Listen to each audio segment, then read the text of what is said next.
Okay, folks, so we've looked at our increasing decreasing test, and then at this point you've worked question 6 and question 7 practicing that increasing decreasing test.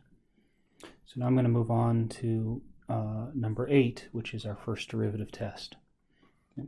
The first derivative test says this: suppose x equals c, that x equals c is a critical number of a continuous function f, and f is differentiable near c. Okay.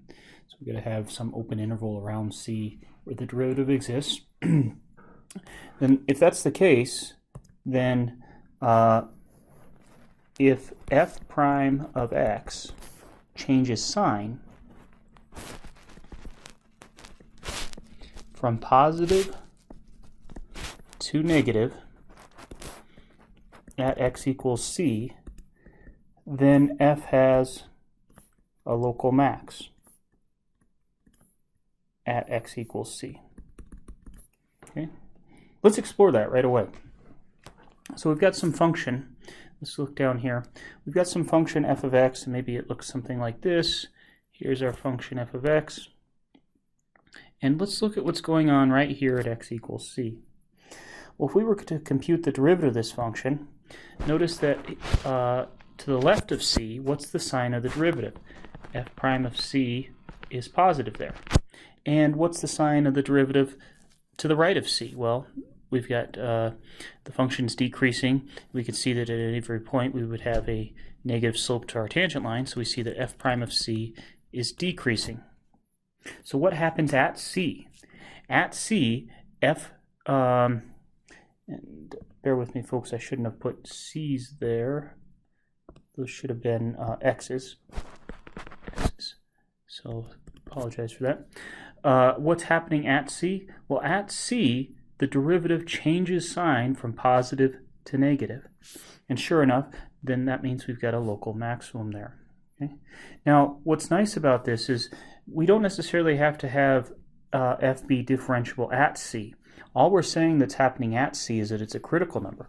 So this same scenario would have applied if this were my graph c and it had a cusp here. Notice to the left of c, what's the derivative doing?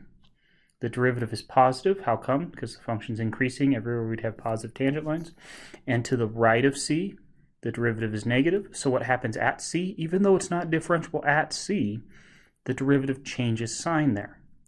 And so what the first derivative test says is if f prime changes sign from positive to negative, then f has a local max there. Let's continue. So if f prime of x changes sign, my guess is you could probably do this next one on your own. From what? From negative to positive at x equals c. Then f has a what? Local, I'll let you fill that in. F has a local what at x equals c? It has a local minimum. Okay. So let's draw the picture that goes with that. So here's our function f. Oops, I didn't do that right at all.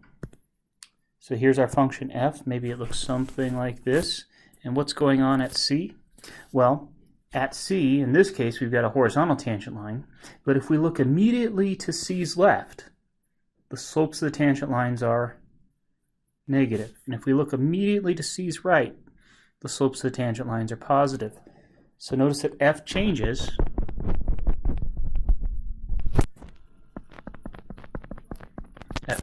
sign from negative to positive, where? At x equals c. And what do we have? We've got a local min at x equals c. Notice that this still applies even if we had, say, we had a corner at c. So now c is, if this was our graph, this green graph here, c is, the function f is not differentiable at c. C is a point where the function is not differentiable, but still, to c's left, the derivative is negative. To c's right, the derivative is positive. And so we can conclude that we've got a local minimum there. Okay. Now, of course, you would say, well, I'm looking at the picture. I can see I've got a local minimum. The beauty of the first derivative test allows us to, without actually looking at the graph, simply look at where the derivative changes sign. And if the derivative changes sign at a point c, and c is a critical number, then we've got a local minimum there, or a local maximum, depending on how it changes sign. Okay. One last thing for the first derivative test, and this is quite helpful. It says if f prime of x does not change sign,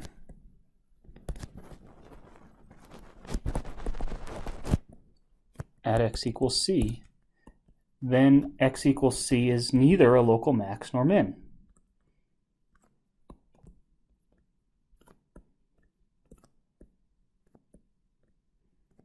This is really helpful because not always are the tests take into account all possibilities, and this first derivative test does take into account all possibilities. So let's say we have this as our function. Now, as we go through this critical point method, notice that we would pick up x equals c as a critical point. How come? Because at x equals c, what do we have? We've got a horizontal tangent line. But what's the sign of the derivative immediately to the left of c? Well, it's positive. And what's the sign of the derivative immediately to the right of c? Well, it's still positive. So what happened at c? At c, the derivative did not change sign. And so what can we conclude? We conclude that x equals c is neither a local max nor a local min. And then the fourth picture would just be something like this.